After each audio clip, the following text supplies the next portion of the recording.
My own approach to this is very simple. We, the planet's people, are fighting for our lives and the lives of the future, for our children and grandchildren. We are literally doing that. But that doesn't sell very well. And so my second line of attack is the energy industry across the world is the world's single biggest industry, $4 to $6 trillion a year.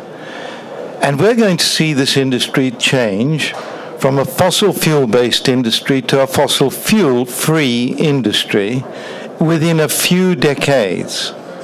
It's already happening, I tell them. 2014, investment in primary energy sources, just more than 50% was renewable energy for the whole planet. It's already beginning to happen. And if you want to get into these big markets where science, innovation, and wealth creation lies ahead of you, go for it.